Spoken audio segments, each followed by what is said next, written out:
अभी देखिए properties of the rate constant हम कर रहे थे। तो फर्स्ट प्रॉपर्टी आपने कर दी थी कौन सी कि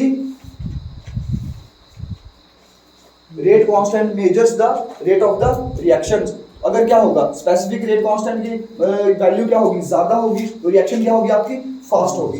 देन देखिए दूसरी प्रॉपर्टी मैंने आपको लिखवाई थी क्या कि rate constant at a particular temperature क्या होता है, उसकी वैल्यू क्या होती है, कांस्टेंट होती है एक टेम्परेचर पे, ठीक है ना। एक टेम्परेचर पे किसी एक रिएक्शन के लिए, किसी एक रिएक्शन की मैं बात कर रहा हूँ, ठीक है ना, कोई भी A plus be giving us C plus D, किसी एक रिएक्शन की बात कर रहा हूँ, ठीक है ना, किसी एक रिएक्शन की, एक किसी फिक्स्ड टेम्परेचर पे एट अ फिक्स्ड और constant temperature, at fixed temperature, ठीक है ना, एट फिक्स्ड टेम्परेचर और कांस्टेंट टेम्परेचर। तो उस टाइम रेट कांस्टेंट की वैल्यू क्या होती है आपकी, फिक्स होती है, बिकॉज़ हाई बाई क्या, कांस्टेंट। ठीक है भाई, इतनी बात समझ आ गई। यही चीज लिखवाई थी ना, क्या लिखवाई था, क्या लिखवाया था मैंने,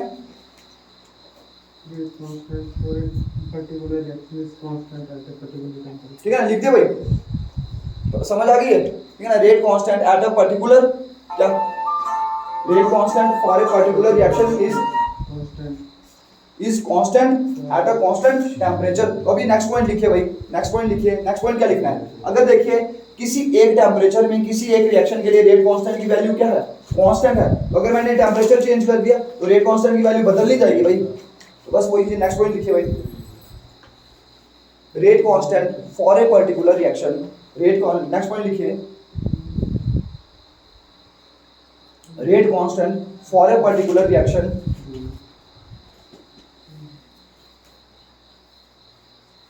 rate constant for a particular reaction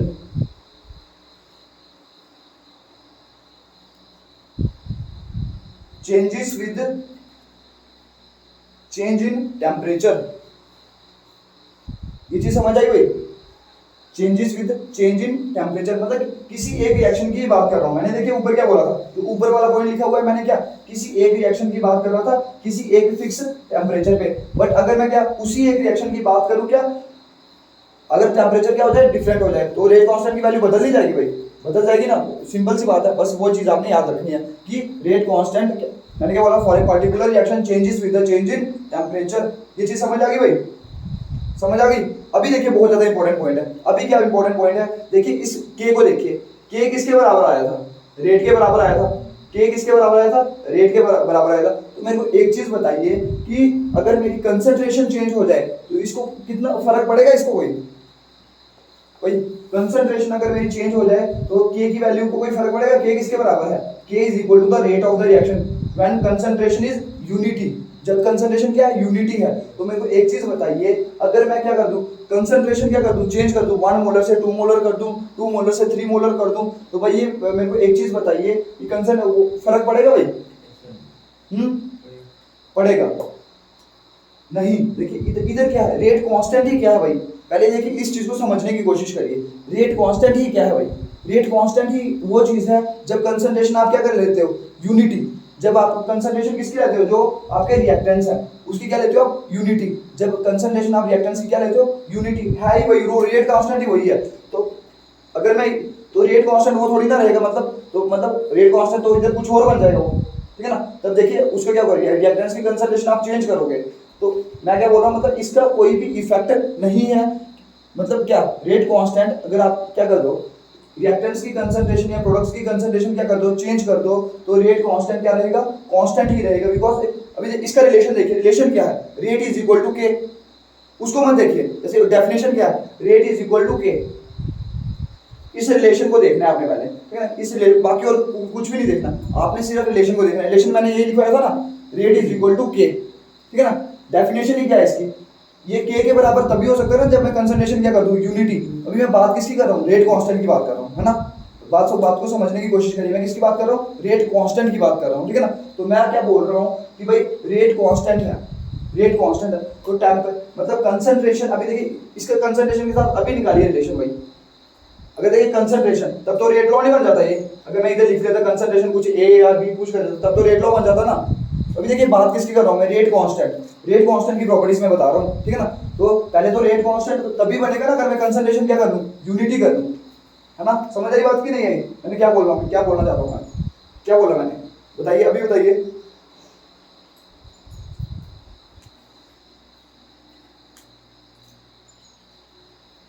क्या बोला मैंने, हाँ कंसंट्रेशन, बिकॉज मैं बात किसकी कर रहा हूँ, रेट कांस्टेंट की बात कर रहा हूँ, रेट कांस्टेंट भाई वो है ही क्या, कांस्टेंट। जब मैं उस टाइम मेरे को इसकी मैं बात कर ही नहीं सकता, अगर देखिए मैं कंसंट्रेशन की बात इधर कर लेता ना तो मैं भाई रेट लॉ इधर बन जाता, तो इधर आपको क्या वो कांस्टेंट ही रखना पड़ेगा, ठीक है ना, वो कांस्टेंट ही होगा, तो नहीं तो बिकॉज इसके मैं चर्चा नहीं कर पाऊंगा फिर, तो इसलिए भाई ये वाला पॉइंट लिखिए, rate constant, rate constant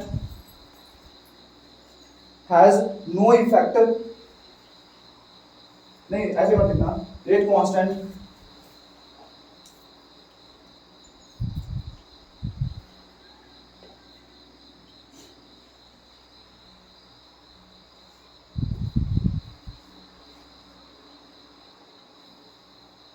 rate constant remains constant on changing the concentration of the on rate constant remains constant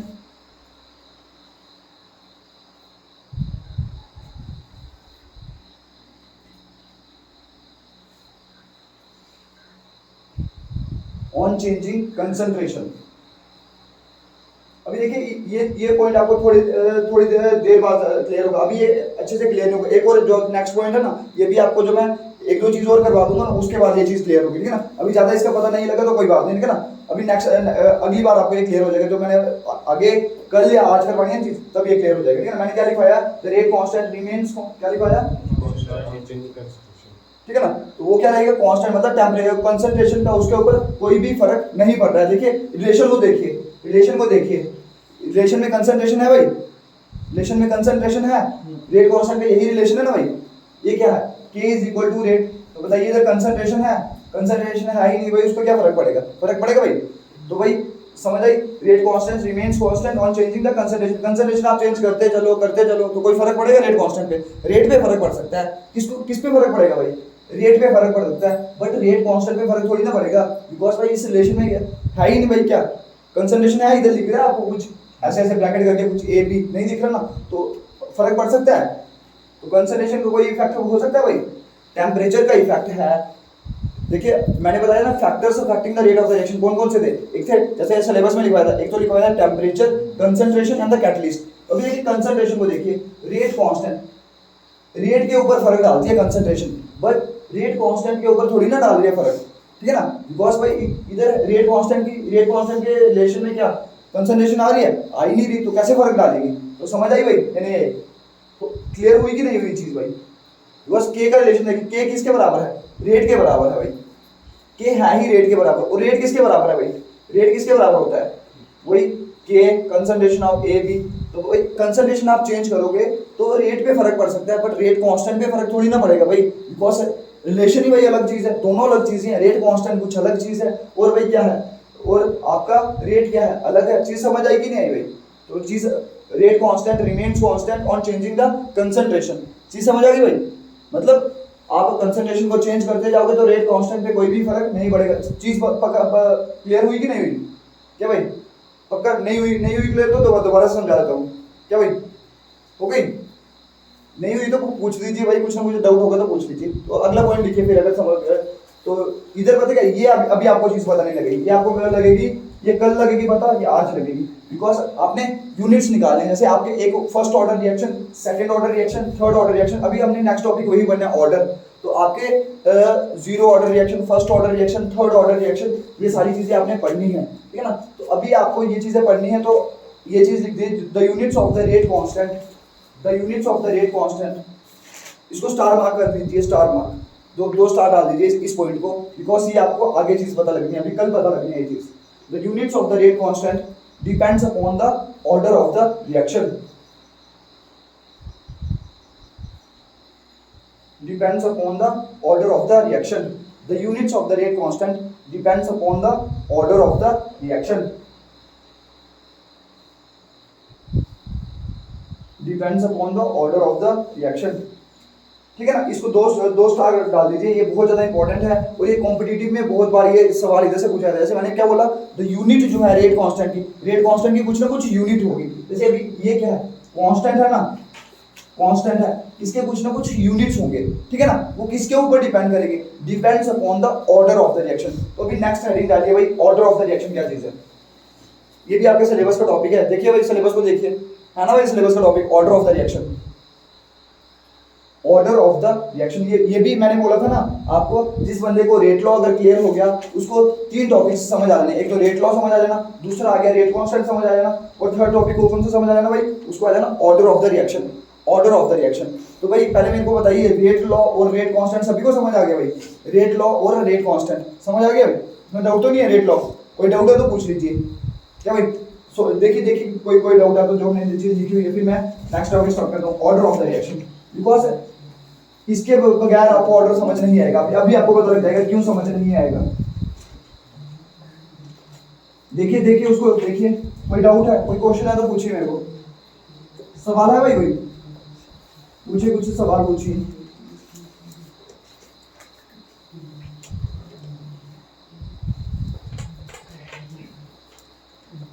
है कोई सवाल, है कोई सवाल, पूछ लीजिए भाई, सवाल तो होने चाहिए भाई, सवाल क्यों नहीं है कोई सवाल? हाँ भाई अरुण, है कोई? नहीं है, पूछ लीजिए। देखिए समझ आ गई सब कुछ, रेट लॉ क्या है और रेट कांस्टेंट क्या है। अभी नेक्स्ट टॉपिक डाल दिए ऑर्डर ऑफ द रिएक्शन, तो ये भी वही चीज है भाई, मैंने क्या बोला था, ऑर्डर ऑफ द रिएक्शन। मैंने क्या बोला था, जिस बंदे को ऑर्डर रेट लॉ समझ आ गया उसको रेट कांस्टेंट भी समझ आ जाएगा और ऑर्डर ऑफ द रिएक्शन भी समझ आ जाएगा। अभी भाई ऑर्डर क्या है, आइडिया है किसी को? ऑर्डर क्या है?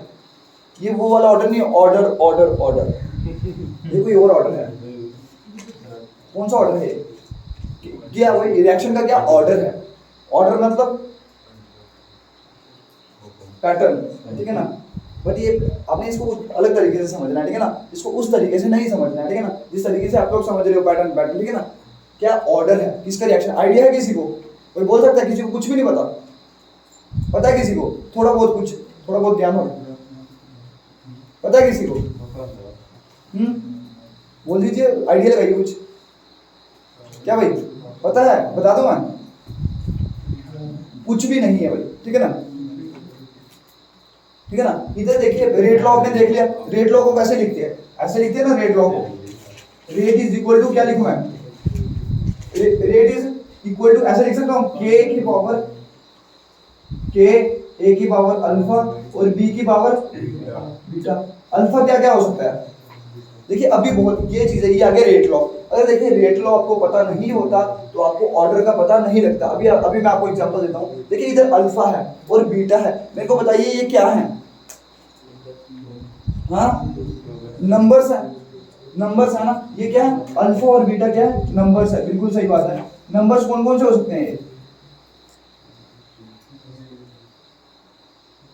कौन से नंबर की वैल्यू बोल दीजिए? 0 1 2 3 और कुछ फ्रैक्शंस में हो सकते हैं? फ्रैक्शंस में हो सकते हैं कि नहीं हो सकते? हो सकते हैं, तो भाई हो सकते हैं, ठीक है ना। ये नंबर्स 0 हो सकता है, 1 हो सकता है, 2 हो सकता है, ठीक है ना, 3 हो सकता है, फ्रैक्शंस में हो सकता है, जैसे कि फ्रैक्शंस क्या 1/2 3/2, ये कुछ भी हो सकता है। अल्फा और बीटा कुछ भी हो सकता है, ठीक है ना। 0 हो सकता है, 1 हो सकता है, 2 हो सकता है, 3 हो सकता है, और क्या 1/2 हो सकता है, 3/2 हो सकता है, ठीक है ना, कुछ भी हो सकता है, ठीक है ना। ETC आगे लगा दीजिए, ETC मतलब ये कुछ भी हो सकता है, ठीक है ना। अभी मेरे को एक चीज बताइए, जब मैं रिएक्शन लिखता हूँ ऐसे लिखिए, AA plus BB giving us products. मेरे को एक चीज बताइए कि ये नंबर क्या क्या हो सकता है? ये नंबर क्या क्या हो सकता है? जो मैंने ये भी नंबर है ना, ये क्या है? स्टाइकोमेट्रिक कोफिशिएंट्स A और B, ये स्टाइकोमेट्रिक कोफिशिएंट्स है। तो बताइए ये क्या क्या हो सकते हैं? 1 2, ठीक है ना, 1 हो सकता है, 2 हो सकता है ना भाई। अभी आज तक अभी आपने ऐसा पढ़ा कि भाई 3.5 N2 plus 4.2 H2 giving us NH3 8.5, ऐसे कुछ पढ़ा भाई? हाँ कैसा पढ़ा आपने? ऐसा पढ़ा है ना भाई, N2 plus 3H2 giving us 2 NH3, ऐसा पढ़ा हुआ है ना भाई, है ना भाई? ऐसा पढ़ा कभी पॉइंट्स में? फ्रैक्शन में होता है ना, फ्रैक्शन में जिप्सम में। क्या बोल रहे हो? फ्रैक्शन में होता है ना, जिसमें जिप्सम में फ्रैक्शन में हाँ हाँ वो होता है, वो पता है कौन से कंपाउंड्स होते हैं? वो होते हैं, एक आपके कंपाउंड्स भी 2 टाइप के होते हैं। एक होते हैं जैसे पता है क्या, जैसे ये आपका सॉलिड का स्ट्रक्चर होता है ना, उधर आपका स्टाइकोमेट्रिक, ये जो खाली स्पेसेस होती है ना उधर उनको स्टाइकोमेट्रिक कंपाउंड्स बोलते हैं। उधर ऐसी ऐसी चीज जैसे 2.5 जैसे वो कंपाउंड होता है, जैसे मैंने इधर लिख दिया, जैसे आपको पढ़ाने में जब मैं क्या पढ़ा था कोऑर्डिनेशन केमिस्ट्री, कोऑर्डिनेशन केमिस्ट्री पढ़ा लास्ट टॉपिक था इंटरस्टिशियल कंपाउंड्स, है ना। इंटरस्टिशियल उधर मैंने डाला नहीं था, सिर्फ V2.O ऐसे ओ ऐसी वाली चीजें थी, ऐसी वाली चीजें डाली थी। अभी देखिए बट ये इसके अंदर आ रहे हैं, देखिए ये कंपाउंड के अंदर लिख रहा है, कंपाउंड के अंदर लिख रहा है। जैसे आप बोल रहे हो ना, जैसे किसमें जिप्सम बोल रहे हो, जैसे उधर क्या था CuSO4 ऑफ ऐसा है ना, ऐसा था ना भाई, है ना। तो ये वाला चीज है, तो इसका मतलब क्या था, इसका मतलब क्या है, देखिए CuSO4 है और क्या है, जितना CuSO4 है ना, जितना मतलब ये होगा 10 ग्राम, ये कितना होगा, अगर 10 ग्राम होगा तो आधे का मतलब क्या है 5 ग्राम इसके साथ क्या लगा हुआ है, 5 ग्राम पानी लगा हुआ है, ठीक है ना। इसका ये मतलब था। अगर इधर क्या था CuSO4 नॉट 2H2, एक ये पढ़ा था आपने, है ना। इसका मतलब जितना CuSO4 है तो पानी इसके साथ ज्यादा लगा हुआ है, इसके साथ क्या पानी कम लगा, इसका ये मतलब था, ठीक है ना। बट मैं इधर देखिए, इधर में ये कंपाउंड थोड़ी ना हो गया, ये क्या हो गया, देखिए ये जो वैल्यूज है 1 2, ये क्या हो गया, ये क्या है, स्टाइकोमेट्रिक कोफिशिएंट्स होते हैं जो कि रिएक्शंस के आगे लगते हैं, ठीक है ना। जैसे 1 है 2 है, बट ये स्टाइकोमेट्रिक कोफिशिएंट हो गया, ये कंपाउंड का ही तो पार्ट है ना। ये कंपाउंड का ही पार्ट है ना, जो आपका बन रहा है जिप्सम और प्लास्टर ऑफ पेरिस, उधर यही चीज बन रही है ना, ये कंपाउंड का ही तो पार्ट है। बट अभी देखिए इधर जो मैंने आपको चीज बताई, ये इधर देखिए ये क्या है, स्टाइकोमेट्रिक कोफिशिएंट्स है, स्टाइकोमेट्रिक कोफिशिएंट। इसको कभी आपने देखा 2.5 3.5, देखिए इधर भी ये कंपाउंड का पार्ट था, जैसे VO बना दिया मैंने, कितना लगा होगा 2.5, ये कंपाउंड का पार्ट था। अभी देखिए इधर ये पार्ट है कोई कंपाउंड का 1 ये पार्ट थोड़ी ना, ये सिर्फ आप बता रहे हो कि भाई ये इसका स्टाइकोमेट्रिक कोफिशिएंट ये है कि 1 टाइम्स अगर नाइट्रोजन 3 टाइम्स नाइट्रोजन के साथ अगर कंबाइन करेगा तो 2 टाइम्स आपको ये चीज बन जानी है। तो सब चीज समझ आई भाई, ये अलग चीज है और वो अलग चीज है, ठीक है ना भाई। वो स्टाइकोमेट्रिक कोफिशिएंट इसका क्या है भाई 1, है ना भाई, स्टाइकोमेट्रिक कोफिशिएंट इसका क्या 1। तो इधर 1 3 और ये स्टाइकोमेट्रिक कोफिशिएंट। तो बताइए स्टाइकोमेट्रिक कोफिशिएंट्स ये कभी फ्रैक्शंस में हो सकते हैं भाई, हो सकते हैं, हो सकते हैं कि नहीं हो सकते, क्या भाई नहीं हो सकते, ठीक है ना। स्टाइकोमेट्रिक कोफिशिएंट ये 1 होगा 2 होगा 3 होगा 4 होगा, तो ये भी बहुत ज्यादा इंपॉर्टेंट चीज है, हर एक चीज बहुत ज्यादा इंपॉर्टेंट है। क्यों, बिकॉज देखिए 1 है 3 है 2 है। अभी देखिए ये क्या चीज होती है, और जो मैंने ये चीज लिखी, ये देखो इधर पहले आप क्या बोल रहे थे, पहले बोला ना विच, जब मैं रेट लॉ को बोल रहा था, with each term raised to some power which may or may not be equal to the stoichiometric coefficients। वो जो अल्फा और बीटा है वो a के बराबर हो भी सकते, a और b के बराबर हो भी सकते हैं और नहीं भी हो सकते हैं, ठीक है ना। तो ये वाली चीज समझ आ गई ना, अगर ये बराबर हो गए तब तो उसी के बराबर हो जाना है ना भाई। और जो अगर बराबर नहीं हुए तब तो कुछ अलग सी चीज है। और मैंने आपको ये भी चीज बताई थी, ये चीज आपको कैसे पता लगती है भाई, अल्फा और बीटा की वैल्यूज कैसे पता लगती है, एक्सपेरिमेंटली बताई थी चीज की नहीं बताई थी, एक्सपेरिमेंटली ये चीज पता लगती है। शायद परसों बताई होंगी ये क्या, एक्सपेरिमेंटली चीज आपको पता लगती है। बट ये जो ए और बी है ये आपको थ्योरेटिकली चीज पता लग जाती है, थ्योरेटिकली मतलब रिएक्शंस को देख के।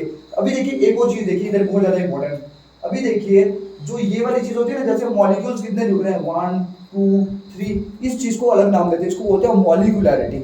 इसको क्या बोलते हो, मॉलिक्यूलैरिटी। जो स्टाइकोमेट्री होती है ना, अभी मैं नेक्स्ट टॉपिक आपका यही है, हेडिंग देखिए मॉलिक्यूलैरिटी भी है ना एक टॉपिक, मॉलिक्यूलैरिटी ऑर्डर एंड द मॉलिक्यूलैरिटी। और इसके बीच में जो फर्क है ना ऑर्डर और मॉलिक्यूलैरिटी, ये पेपर में हमेशा पूछा जाता है। कोई मतलब पिछले 10 सालों के पेपर हुए होंगे ना, उसमें से कोई 5-6 बार तो पूछा ही होगा, क्या ऑर्डर और मॉलिक्यूलैरिटी के बीच में फर्क। तो बस यही चीज है भाई, फर्क यही है। देखिए ये जो मॉलिक्यूल जितने जुड़े हैं ना ए बी, मॉलिक्यूलैरिटी क्या हो गई 2, बट ऑर्डर देखिए अल्फा और बीटा, ये अलग चीज है ना। ये एक्सपेरिमेंटली चीज पता लग रही है, ये कैसे पता लग रही है आपको मॉलिक्यूलैरिटी, ये थ्योरेटिकली, ये क्या थ्योरेटिकली पता लग रही है ना, बिकॉज आपने सिर्फ रिएक्शन को देखा और आपने देख लिया भाई कितने मॉलिक्यूल्स जुड़ रहे हैं एक दूसरे के साथ। अगर मॉलिक्यूल्स 2 जुड़ रहे होंगे तो मॉलिक्यूलैरिटी क्या होगी 2, अगर ऑर्डर 3 मॉलिक्यूल्स अगर जुड़ रहे होंगे तो मॉलिक्यूलैरिटी 3, अगर एक ही मॉलिक्यूल होगा तो वो मॉलिक्यूलैरिटी क्या हो जाएगी 1। तो ये चीज समझ आ गई भाई, तो ये मॉलिक्यूलैरिटी होती है और ये क्या ऑर्डर है। अभी मैं आपको एक चीज बताता हूँ, पहले ये चीज समझ आ गई भाई, ये थोड़ा हमने एक्स्ट्रा पढ़ लिया, ठीक है ना। मॉलिक्यूलैरिटी का भी पता लग गया ना कि कितने मॉलिक्यूल, सिर्फ मॉलिक्यूलैरिटी नाम से ही पता लग रहा है भाई कितने मॉलिक्यूल, जब आपकी रिएक्शन हो रही है तो कितने मॉलिक्यूल्स एक दूसरे के साथ टकरा रहे हैं और प्रोडक्ट्स बना रहे हैं, ठीक है ना। इतनी चीज याद रखनी है।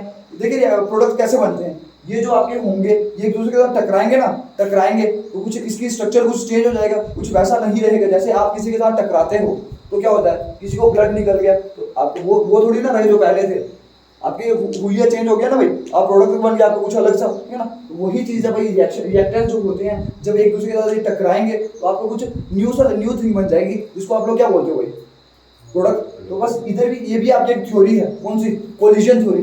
टॉपिक देखिए भाई, है ना भाई कोलिजन थ्योरी। उधर आपने यही देखना है कि रिएक्शन कब होती है, जब क्या करते हैं मॉलिक्यूल्स क्या करते हैं, एक दूसरे के साथ क्या करते हैं, टकराते हैं, है ना भाई। लास्ट टॉपिक डिफाइन है अर्हीनियस, जैसे कोलिजन थ्योरी। उधर आपने यही चीजें पढ़नी है भाई, रिएक्शन कैसे होती है, क्यों होती है रिएक्शन रिएक्टेंट से प्रोडक्ट कैसे बन जाते हैं, वो एक दूसरे के साथ क्या करते हैं, टकराते हैं। तो देखिए कितना कुछ निकल रहा है, कोलिजन थ्योरी, मॉलिक्यूलरिटी, तो बहुत आसान चैप्टर है भाई ये, ठीक है ना।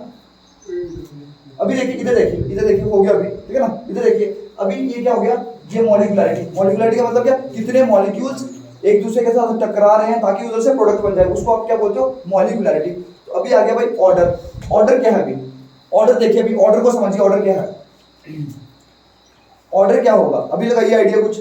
ये क्या हो गया, रेट लॉ, ठीक है ना, रेट लॉ, ये क्या हो गया, रेट लॉ। बोलिए भाई ऑर्डर क्या होगा, ऑर्डर क्या होगा, एक रिएक्शन, ये रिएक्शन लिखिए, इस रिएक्शन के मैंने रेट लॉ लिखा हुआ है, इस रिएक्शन का, ये जो रिएक्शन लिखी हुई है मैंने इसका रेट लॉ लिखा हुआ है, ये वाला।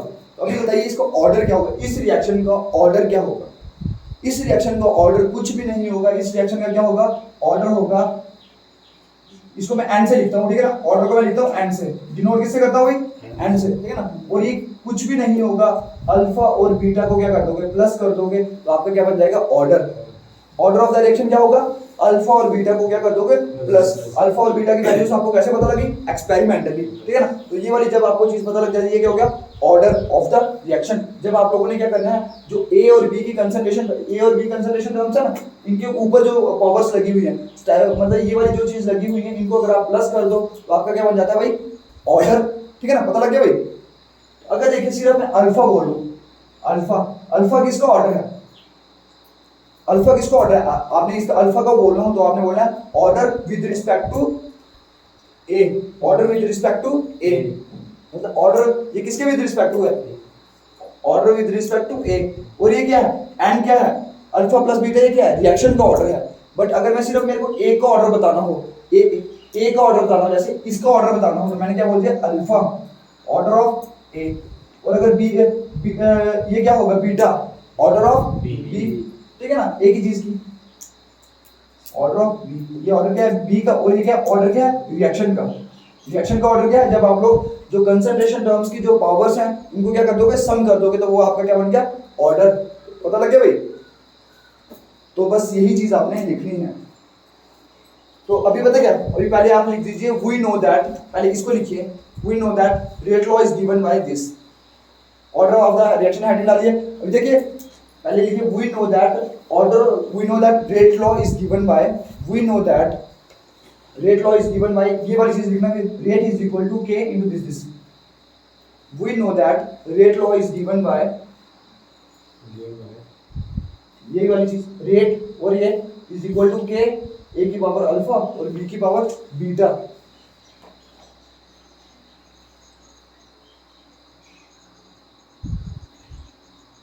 We know that rate of the reaction is given by, we know that rate law is given by this, और rate ये करके ये चीज लिख दिया भाई।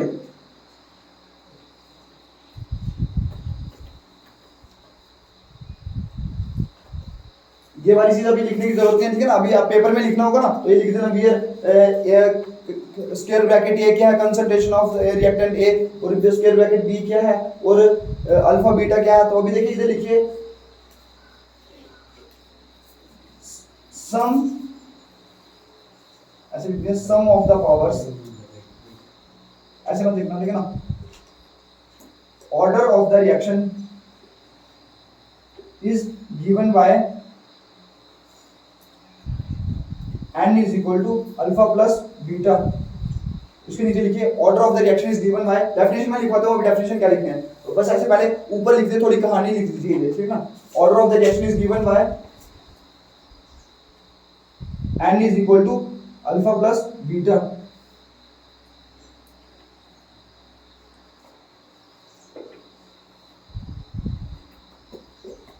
ठीक है ना, लिखते हैं भाई ऑर्डर ऑफ द रिएक्शन, ये किसका है भाई, देखिए इधर पढ़िए क्या, ऑर्डर ऑफ द रिएक्शन किससे लिखा हुआ है मैंने, एन से लिखा हुआ है, order of the reaction n is equal to alpha plus beta, ये चीज समझ आ गई। तो अभी लिखिए wear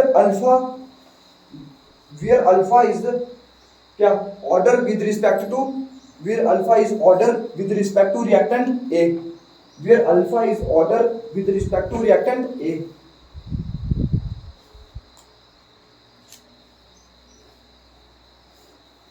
and beta is order with respect to reactant B.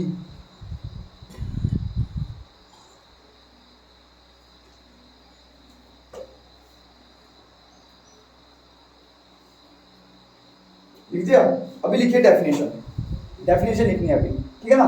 ये थोड़ी बहुत कहानी ऊपर पता है क्यों लिखनी पड़ती है, अप्रोच कैसे करा।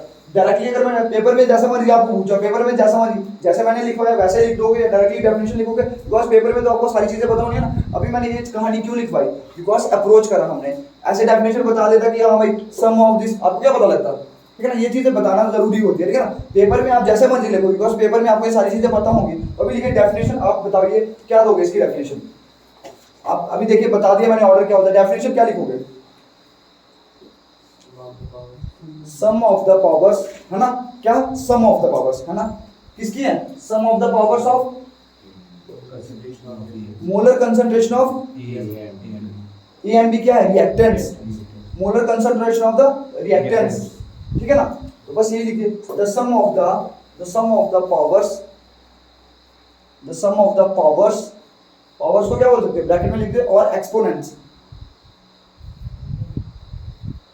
the sum of the powers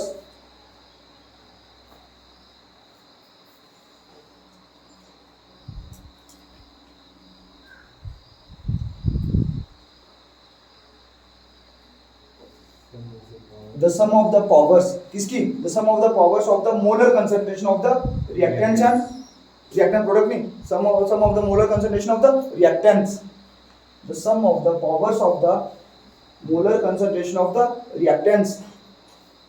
आगे क्या लिखना है और बताइए भाई कहां पे। अभी देखिए आपने बोल दिया the sum of the powers of the molar concentration of the reactants, कहां पे, ये क्या है भाई सारा का सारा, in the rate law expression, लिख दीजिए in the rate law expression, in the rate law expression is known as क्या भाई, is known as order of the reaction।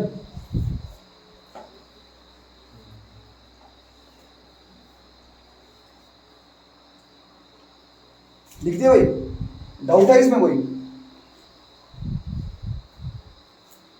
लिख दिया भाई, डाउट है इसमें कोई, सिंपल सी कहानी है ना भाई। देखिए समझ आ रहा है, इसकी डेफिनेशन देखिए बच्चों को क्लियर हो जाती है क्या, the sum of the powers of the molar concentration of the reactants क्या इन रेट लॉ एक्सप्रेशन, बस वही कहानी है भाई, बता दिया मैंने, बोल रहा था ना भाई। अभी देखिए मेरे को एक चीज बताइए, जिस बंदे को रेट लॉ का नहीं पता था वो ये चीज कर पाता, वही ऑर्डर को रेट कांस्टेंट को कर पाता, बताई थी वही चीज, ठीक है। एक तीर से तीन निशाने, ठीक है ना, तीन टॉपिक्स आपके क्लियर हो जाने हैं। तो अभी देखिए उसके आगे लिखिए, अभी फिर वही मैं जो ऊपर चीज लिखवाई ना दोबारा से वही चीज लिखवाऊंगा, ठीक है ना, बट लिख लीजिए, ठीक है ना, बिकॉज पेपर में जैसे करनी है आपको। उसके नीचे बताइए क्या लिखिए, लिखिए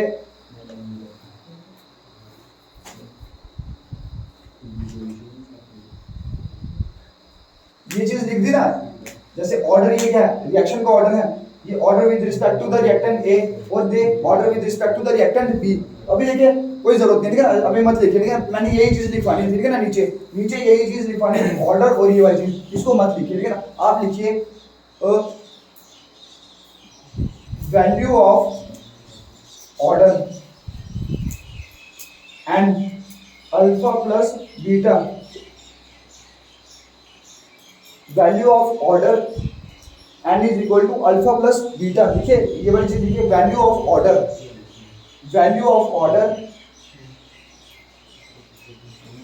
and is equal to alpha plus beta, जो वैल्यू है बताइए, ये मेरे को खुद बताइए ये वैल्यू क्या हो सकती है, बताइए, आपने ऊपर बताया 0 हो सकती है, 1 हो सकती है, 2 हो सकती है, 3 हो सकती है, ठीक है ना। तो लिखिए value of the order can be 0 1 0 फिर कॉमा फिर 1 फिर 2 फिर 3, फ्रैक्शंस का भी लिखते हैं भाई, उसका अगली लाइन में लिख लेना, ठीक है ना। Order of the reaction, sorry value of the order n is equal to alpha plus beta, क्या लिख देंगे, can be 0 1 2 3। So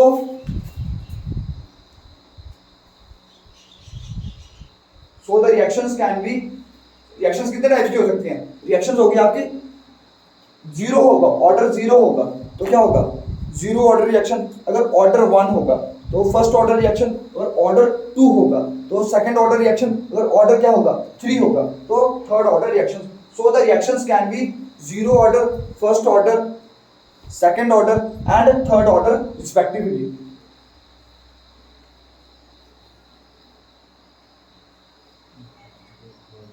zero order, first order, second order and third order respectively.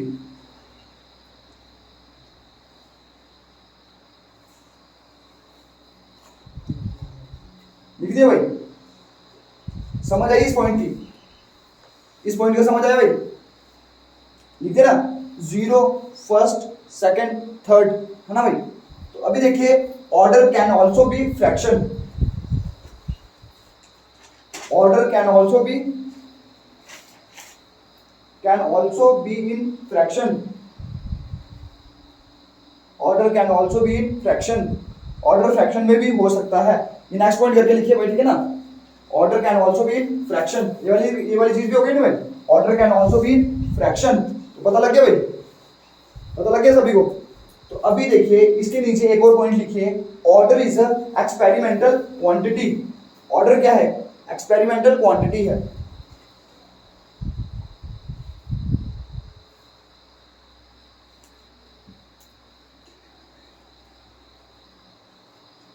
Order is experimental quantity. तो order of the reaction clear हो गया भाई सभी को, भाई ऑर्डर ऑफ द रिएक्शंस क्या है, ठीक है ना। ये चीज समझ आ गई भाई सभी को, जो चीज मैंने बताई, ठीक है ना। ऑर्डर क्या है, sum of the powers of the क्या, और ये भी चीज बता दी ना, अगर देखिए एक्सपेरिमेंटल चीज है तो ये कुछ भी हो सकता है, ठीक है ना। 1 हो सकता है, 1.2 हो सकता है, 1.3 हो सकता है, 1.4 हो सकता है, कुछ भी हो सकता है, 0 हो सकता है, 0 भी हो सकता है, 1 हो सकता है, 2 हो सकता है, 3 हो सकता है, 4, कुछ भी हो सकता है, ठीक है ना। पता लग गया भाई। तो अगर मैंने बता दिया ऑर्डर क्या है, वैल्यू ऑफ ऑर्डर की क्या हो सकती है, 0 हो सकती है, 1 हो सकती है, 2 हो सकती है, 3 हो सकती है, 4 हो सकती है। अभी देखिए सिलेबस का टॉपिक क्या है भाई, वो देखना उधर, integrated rate equations for the zero order reaction and the first order reaction, है ना भाई सवाल। Integrated rate equations for the zero and the first order reaction, ये सवाल पेपर में आएगा भाई, ठीक है ना। ये सवाल जीरो, देखिए ऑर्डर कौन सी, जीरो ऑर्डर रिएक्शन, और कौन सी, first order reaction, zero order and the first order reaction, तो ये सवाल पेपर में आएगा भाई, ठीक है ना। तो ये वाली चीज है, अभी लिख दीजिए एग्जांपल्स, लिखिए एग्जांपल्स।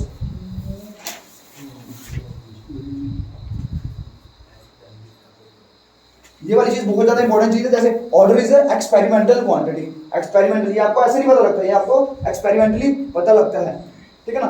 तो एग्जांपल्स लिखिए, एग्जांपल्स में फर्स्ट लिखिए जीरो ऑर्डर रिएक्शन, एग्जांपल में फर्स्ट लिखिए क्या, जीरो ऑर्डर रिएक्शन।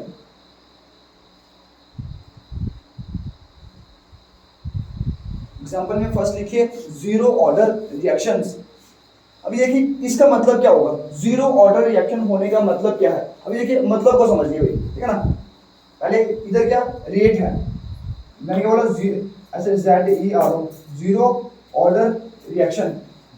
कैसे लिखूंगा मैं इसको, रेट किसके बराबर हो जाएगा, रेट इज इक्वल टू के, ए की पावर और बी की पावर अल्फा और बीटा, ये है आपका भाई रेट लॉ। तो बताइए भाई जीरो ऑर्डर रिएक्शन में क्या हो जाएगा, जीरो ऑर्डर रिएक्शन में क्या हो जाएगा बताइए भाई, अल्फा और बीटा क्या हो जाएंगे, क्या हो जाएंगे, जीरो। अल्फा और बीटा अगर क्या हो जाएंगे, जीरो हो जाएंगे, तो क्या हो जाएगा, ये हो जाएगा रेट इज इक्वल टू के, ए की पावर जीरो और बी की पावर जीरो, है ना भाई। तो रेट किसके बराबर हो जाएगा, के के बराबर, रेट किसके बराबर हो गया, के के बराबर।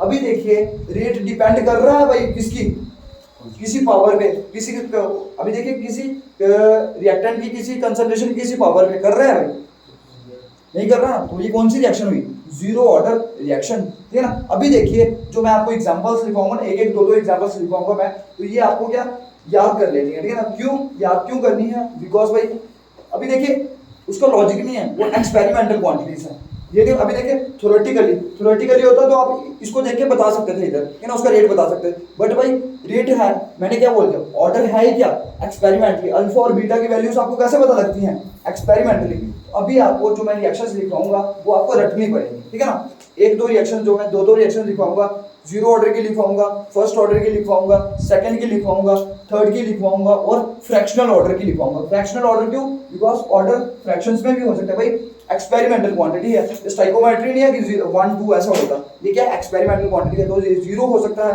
1 हो सकता है, 2 हो सकता है, तो ये वाली चीज हो गई। तो अभी लिखिए भाई जीरो ऑर्डर रिएक्शन में these are those reactions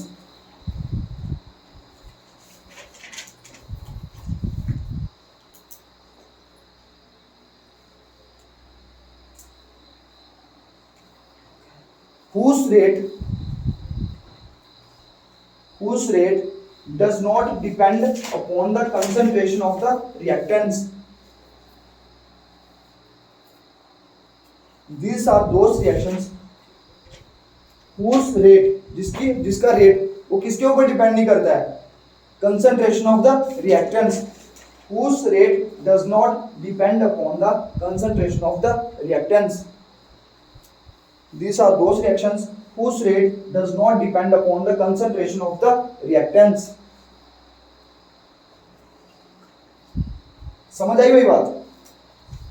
अभी देखिए इस चीज को समझने की कोशिश करिए, मैंने क्या बोला, ये ऐसी रिएक्शंस हैं जिनका रेट, देखिए रेट क्या है, ऐसे आपको होता है ना, rate is directly proportional to the concentration of the reactants, ठीक है ना भाई, raise to some powers which may or may not be equal to the stoichiometric coefficients, ठीक है ना। अभी देखिए मैंने क्या बोला, रेट किसके बराबर है, के बराबर है, तो बताइए भाई डिपेंड कर रहा है रेट किसकी कंसंट्रेशन के ऊपर, रिएक्टेंस की कंसंट्रेशन डिपेंड कर रहा है, होनी चाहिए कौन सी, जीरो ऑर्डर रिएक्शन, और ये बहुत ज्यादा इंपॉर्टेंट है, ठीक है ना, बहुत ज्यादा इंपॉर्टेंट रिएक्शन है। These are those reactions whose rate does not depend upon the concentration of the reactants. पता लग गया भाई। तो अभी देखिए एक चीज एग्जांपल्स लिखिए, एग्जांपल बहुत ज्यादा जरूरी है भाई। एग्जांपल में लिखिए, पता क्या, एग्जांपल में लिखिए, इधर लिखिए थर्मल, ए करके लिखिए थर्मल डिकम्पोजिशन ऑफ अमोनिया, बहुत ज्यादा इंपॉर्टेंट है भाई, thermal decomposition of ammonia. Thermal decomposition of ammonia मतलब क्या हो गया, थर्मल मींस हीट, है ना भाई, थर्मल का मतलब हीट और डिकम्पोज का मतलब तोड़ देना, किसका, हीट ने किसको तोड़ना है भाई, अमोनिया को, तो भाई वही चीज है, हीट ने किसको तोड़ना है, अमोनिया को, तो बस ये वाली चीज आपने देखनी है। इसमें एग्जांपल आपने ऐसे लिखने हैं, ऊपर लिखता हूं मैं,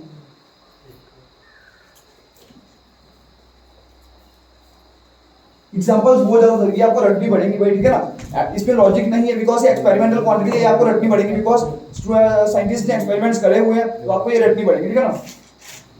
थर्मल डिकम्पोजिशन ऑफ अमोनिया में लिख दीजिए भाई NH3, ठीक है भाई, NH3 है, ठीक है ना, NH3 है, तो इसका क्या, आपने ले लिया प्लैटिनम, प्लैटिनम कैटलिस्ट ले लिया और क्या डाल दिया, थर्मल डिकम्पोजिशन मतलब हीट करती, ठीक है ना, थर्मल डिकम्पोजिशन मतलब हीट की प्रेजेंस में आपने इसको तोड़ना है। तो अब मेरे को एक चीज बताइए, अगर मैं अमोनिया को तोड़ दूं तो क्या बनेगा भाई, बताइए भाई, अमोनिया को अगर मैं तोड़ दूं तो क्या बनेगा, क्या बन सकता है, अमोनिया क्या है, गैस है, उसको मैं क्या तोड़ दूं तो क्या बनेगा भाई,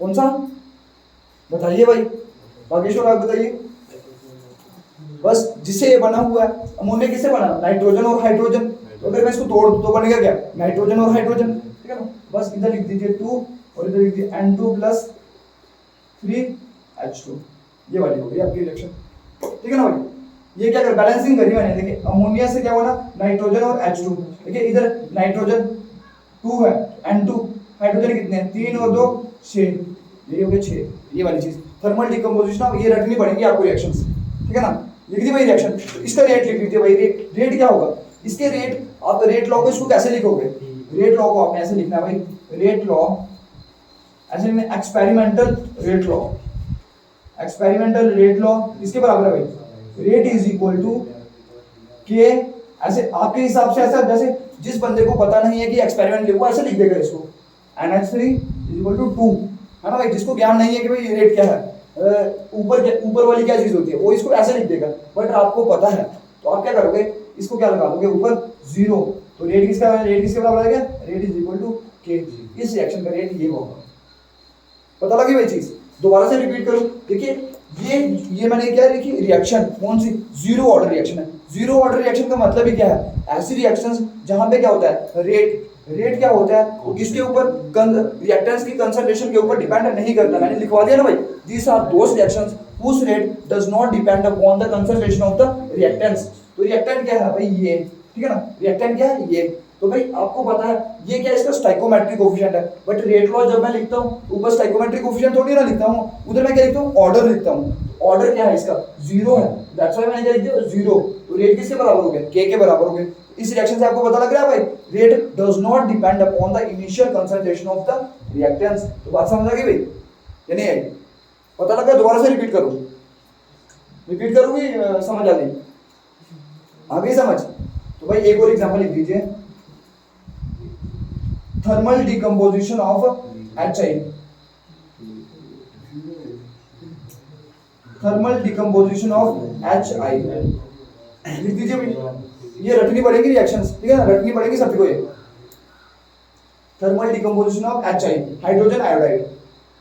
अभी क्या HI, इधर भी आपने क्या करना है, थर्मल डिकम्पोजिशन मतलब हीट की प्रेजेंस में आपने क्या करना है, इसको तोड़ना है। इधर आप कैटलिस्ट लेते हो गोल्ड AU, ठीक है ना, और इधर क्या बन जाएगा, ये है ना भाई। तो बताइए HI से क्या क्या बन सकता है, बस सिंपल सी कहानी भाई, क्या बात है, ठीक है ना, H2 प्लस I2, और थोड़ी ना बनेगा कुछ, तो बस रेट वैसे ही लिख देना। क्या रेट किसके बराबर आ जाएगा भाई, एक्सपेरिमेंटल रेट लॉ कैसे लिखोगे, रेट इज इक्वल टू के की पावर HI की पावर क्या 0, तो रेट किसके बराबर आ जाएगा, के।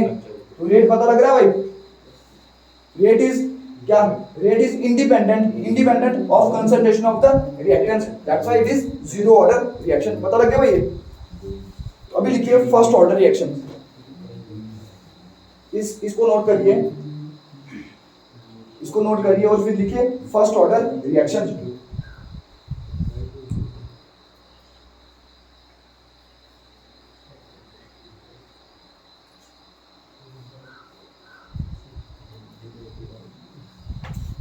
समझ आ रही है भाई सभी को, या कोई डाउट है, समझ आ रही है भाई। तो अभी लिखिए फर्स्ट ऑर्डर रिएक्शन, नोट कर दिया सभी ने, सभी नोट कर दिया। तो अभी लिखिए फर्स्ट ऑर्डर रिएक्शन, तो अभी खुद बताइए अभी इधर मैं क्या लिखूंगा, फर्स्ट ऑर्डर रिएक्शन में these are those reactions which whose rate depends upon, but कितनी कंसंट्रेशन, क्या लिखूंगा, वन क्या लिखना है,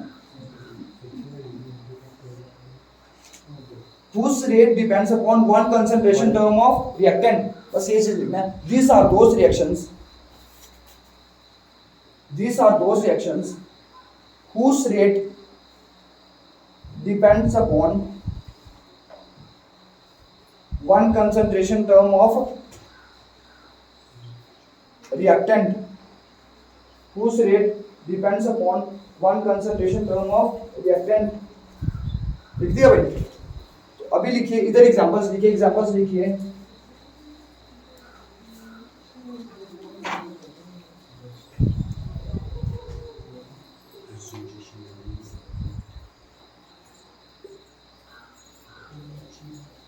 फर्स्ट ऑर्डर रिएक्शन, इधर देखिए एग्जांपल लिखते भाई, समझ आइए।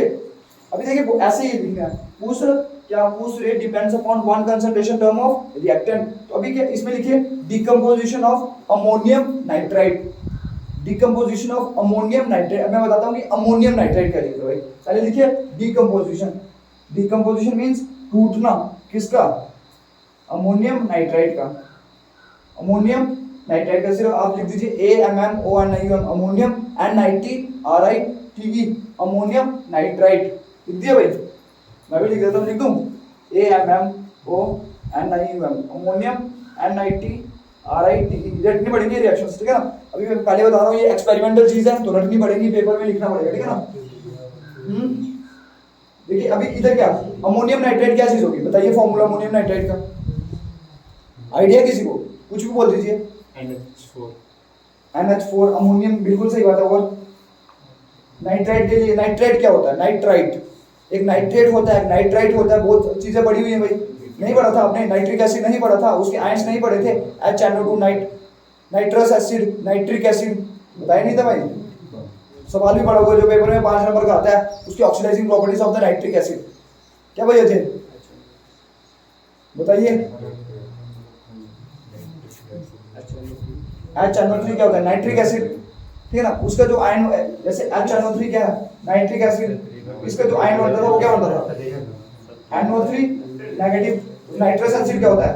HNO2। इसका जो आयन होता है वो क्या होता है? नाइट्राइट। NO2 माइनस, ठीक है ना, NO2 माइनस। तो देखिए अमोनियम, अमोनियम का क्या होता है? NH4 positive. तो नाइट्राइट का क्या? NO2 negative. तो बन गया आपका कंपाउंड, एक पॉजिटिव और नेगेटिव।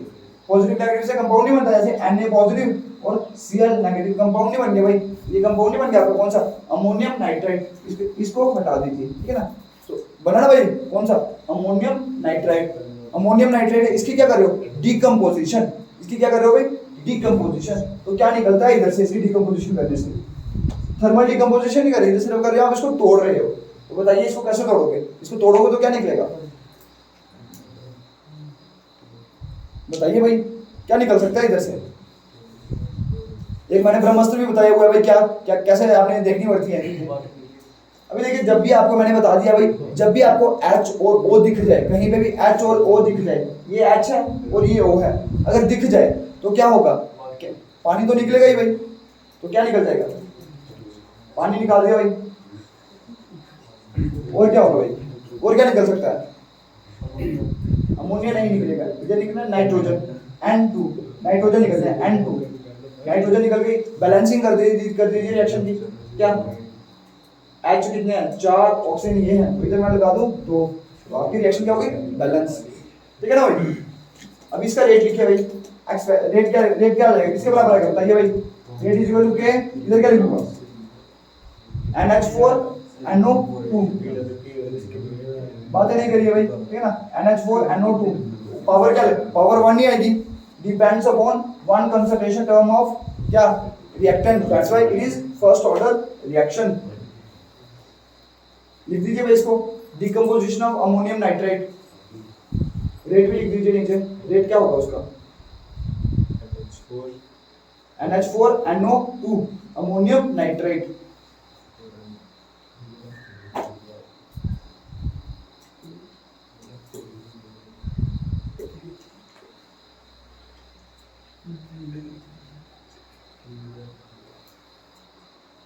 लिख दिया भाई।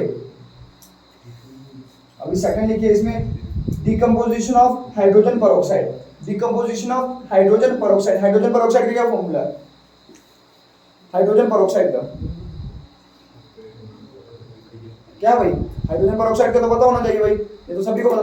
पानी का क्या फॉर्मूला है? H2O। तो हाइड्रोजन पेरोक्साइड का क्या है? H2O2 भाई। इसमें क्या शर्माने वाली क्या बात है? H2O2। तो क्या होगा? इसकी क्या कर रहे हो? Decomposition of H2O2 hydrogen peroxide. तो लिख दीजिए भाई, क्या आ जाएगा? क्या बनेगा इधर बताइए, पहले खुद बताइए।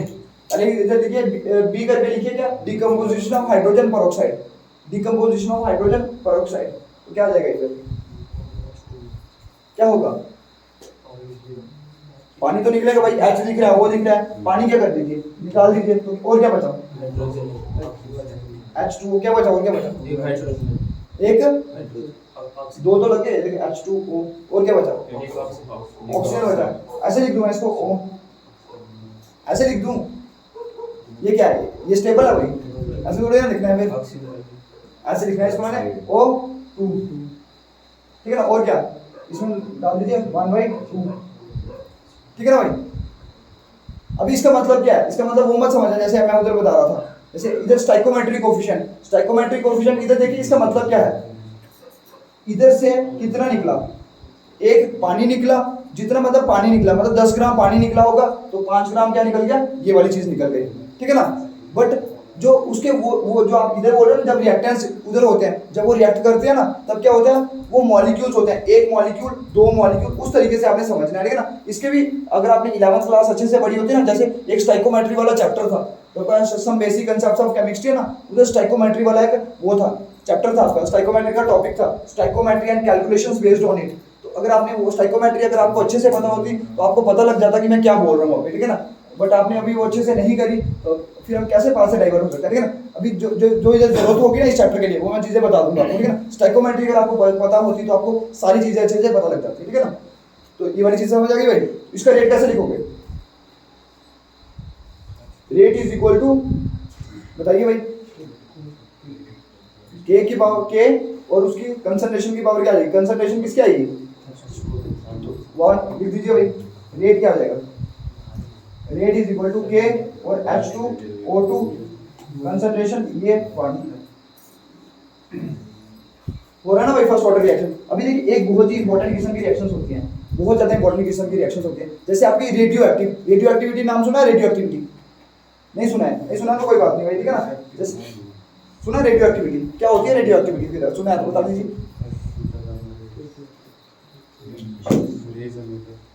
रेस निकलती है ना रेडियो एक्टिव। जैसे आपका यूरेनियम है ना वही रेडियो एक्टिव एलिमेंट है। उधर से क्या होता है, एक बहुत ही क्या एक चीज हमेशा याद रखना, पीरियोडिक टेबल में एलिमेंट्स 118, 83 के बाद जितने भी एलिमेंट्स आते हैं ना, 83 के बाद जितने भी एलिमेंट्स हैं वो बहुत हैवी हो जाते हैं। उनका न्यूक्लियस क्या होता है? बहुत बड़ा होता है। बिकॉज न्यूक्लियस क्या होता है, किसका बना होता है? Protons plus neutrons. तो अभी देखिए जैसे हाइड्रोजन है नंबर 1 है, उसमें एक प्रोटॉन होगा, है ना भाई, एक प्रोटॉन होगा और एक ही न्यूट्रॉन होगा। और जैसे उसके आइसोटोप से अभी हाइड्रोजन ड्यूटेरियम कभी एक प्रोटॉन होता है, कभी न्यूट्रॉन एक होता है, 2 होते हैं, 3 होते हैं, ऐसे होता है, ठीक है ना। बट एक चीज समझिए कि जब आप लोग हैवी न्यूक्लियस की तरफ चलेंगे 83 के बाद, उधर देखिए प्रोटॉन कितने होने, 83 के बाद 83 प्रोटॉन्स होने, 84 जैसे 90 होगा जिसका नंबर 90 एटॉमिक नंबर होगा, उसमें प्रोटॉन्स कितने होने? 90 होने। तो इतने देखिए पॉजिटिव चार्ज है ना न्यूक्लियस के बीच में, इतनी सी स्पेस पे इतना सारा पॉजिटिव चार्ज वो स्टेबल नहीं रह पाता। वो क्या करते हैं, अभी जो सेम चार्ज होता है वो रिपेल करने की कोशिश करता है, अट्रैक्ट करने की कोशिश करता है, रिपेल। तो भाई देखिए वो क्या करते हैं, वो एक दूसरे को रिपेल करने की कोशिश करते हैं, जो कि सेम चार्ज है, पॉजिटिव चार्जेस हैं, वो एक दूसरे को क्या रिपेल करने की कोशिश करते हैं। रिपेल करने की जब कोशिश करते हैं तो खुद बताइए वो न्यूक्लियस फट नहीं जाएगा, स्टेबल रहेगा? वही स्टेबल थोड़ी ना रहेगा, वो क्या फट जाएगा। इतने सारे पॉजिटिव चार्ज हैं इतनी सी स्पेस में, तो भाई वो फटने की कोशिश करेगा ना, उसके छोटे छोटे टुकड़े बन जाएंगे। तभी भाई जो रेडियो एक्टिव चीज है उससे क्या रेडिएशन निकलती रहती हैं। तो ये वाली चीज है भाई, वो क्या होते हैं? अनस्टेबल न्यूक्लियस होते हैं, अनस्टेबल न्यूक्लियस। ये वाली चीज आपने याद रख लेनी है, ठीक है ना। वो क्या होते हैं? Unstable nucleus. 83 एटॉमिक नंबर के बाद जितने भी न्यूक्लियस मतलब एलिमेंट्स आते हैं वो क्या होते हैं? अनस्टेबल होते हैं।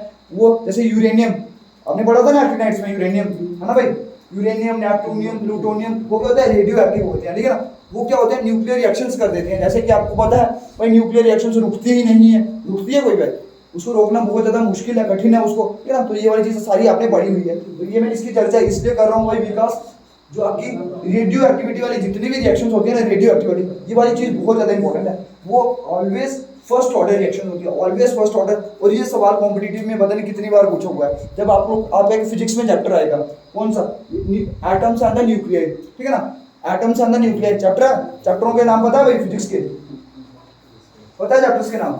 एक चैप्टर का नाम ये भी है, ऑप्टिक्स के बाद आता है एटम्स, न्यूक्लियाई, एक सेमीकंडक्टर है, ठीक है ना। एटम्स और न्यूक्लियाई है। उधर क्या होता है भाई, यही चीजें आपने पढ़ना है, न्यूक्लियाई के बारे में पढ़ना है। उधर आपने यही रेडियो एक्टिविटी वाली रिएक्शंस पढ़नी है। तो आपको सिर्फ ये चीज हमेशा के लिए आज के लिए याद कर लेना कि भाई इसको 2 स्टार डाल दीजिए भाई, बिकॉज ये चीज फिजिक्स में भी यूज होनी है। रेडियो एक्टिविटी वाली जितनी भी रिएक्शंस होती हैं वो क्या होती है? ऑलवेज फर्स्ट ऑर्डर रिएक्शन होती है। इस चीज को कभी मत भूलना, बहुत ज्यादा इंपॉर्टेंट है, बहुत ज्यादा इंपॉर्टेंट चीज है। यही रिलेशन जब मैं इसका निकालूंगा ना, जैसे मैंने उधर लिखा हुआ है integrated rate equations for the first order reaction, यही रिलेशन आपने उधर यूज करना है। कहाँ पे? फिजिक्स में, ठीक है ना। तो मैंने बोला था भाई फिजिकल केमिस्ट्री क्या है भाई, जब आप लोग फिजिक्स से स्टडी करते हो फिजिकल केमिस्ट्री, तो इधर लिखिए भाई एक रिएक्शन लिखिए ये वाली चीज RA, इधर क्या होगा? 88 to 26, ठीक है ना। अभी लिखवाता हूँ क्या मतलब है इसका, ठीक है ना। R और 86 और 222 और इधर क्या Hg2 4। देखिए ये बहुत ही खतरनाक किस्म की रिएक्शंस होती हैं, ठीक है ना। अभी देखिए ये क्या चीज है, इस उधर लिखिए नेचुरल एंड आर्टिफिशियल, हेडिंग डालिए, मतलब वही मतलब थर्ड में डालिए, पहले लिखता हूँ मैंने जैसे डिकम्पोजिशन लिखवाया है, लिखिए natural and the artificial decay of natural or artificial decay of natural or artificial decay of radioactive elements. Natural and the artificial decay of radioactive elements. Natural और artificial decay of, अभी देखिए जो मैं चीजें आपको बोल रहा हूँ, जैसे 83 एलिमेंट्स की बात, वो चीजें आप नोट भी कर सकते हो। ये सारी चीजें फिजिक्स में यूज होनी है। साइड पे जैसे ऐसे डाल के, खाना डाल के, ऐसे स्पेस डाल के आप ये चीजें नोट भी कर सकते हो, बिकॉज ये फिजिक्स में चीजें यूज होनी है। आपने यही लिखना है। उधर बाइंडिंग एनर्जी, मास डिफेक्ट, वो सेम ही चीज है भाई। वो सारी चीजें आपने, बहुत आसान चीजें हैं, वो आपने उधर फिजिक्स में पढ़नी है, ठीक है ना। तो लिख दिया भाई। तो अभी उसके नीचे ये लिख दीजिए रिएक्शन। अभी मैं आपको बताता हूँ ये वाली क्या चीज है। देखिए इधर क्या है, इसको बोलते हैं रेडियम। देखिए इधर देखिए, समझिए ये क्या है, रेडियम। आर ये क्या है, रेडियम। और ये क्या, 88 क्या है इसका एटॉमिक नंबर। और ये क्या, 226 क्या है इसका मास नंबर। ये क्या है इसका मास नंबर, ये एटॉमिक नंबर। और ये क्या, मास नंबर। और आर एन, रेडॉन, ये भी क्या, इसका एटॉमिक नंबर कितना है, 86। और मास नंबर क्या है, 222। तो गाटा कितने का होगा, गाटा हो गया भाई 88 से 86 की तरफ गया, 2 का गाटा हो गया ना। तो ये निकल गया इधर हीलियम, मतलब इधर 2 1 हो गया। और मास में काटा कितना हुआ, 222 से गया 226 से गया 222 की तरफ। तो 4 का काटा हो गया ना मास का, तो 4 ये हो गया। तो ये निकल गया इधर हीलियम न्यूक्लियर। हीलियम निकल गया भाई। हीलियम कौन सा एलिमेंट निकल गया, हाइड्रोजन हीलियम। कौन सा, हाइड्रोजन हीलियम। हीलियम में होता है भाई एटॉमिक नंबर 2, मास नंबर 4। तो ये वही हीलियम है भाई। और हीलियम को ये भी चीज आप लिख सकते हो, हीलियम को आप बोलते हो बीटा पार्टिकल। एक होता है अल्फा पार्टिकल, एक होता है बीटा पार्टिकल। हीलियम को आप लोग क्या बोलते हो, बीटा पार्टिकल। अल्फा पार्टिकल बोलते हो इलेक्ट्रॉन को, और बीटा पार्टिकल बोलते हो भाई इसी को। और ये आपने सारी चीजें फिजिक्स में पढ़नी है, ठीक है ना। बीटा हीलियम को बोलते हैं। हाँ, हीलियम को बोलते हैं बीटा पार्टिकल। आप चीजें, मैं जो चीजें बता रहा हूँ ये चीजें आप नोट कर सकते हो, बिकॉज चीजें माइंड में बंदे के नहीं रहती है ना। तो मैं थोड़ा बहुत आइडिया दे रहा हूँ, बिकॉज मेरे को जैसे याद आ गया वो वाली चीजें, दैट्स व्हाई ये चीजें बता रहा हूँ। लिख दिया भाई, बस इतना समझो।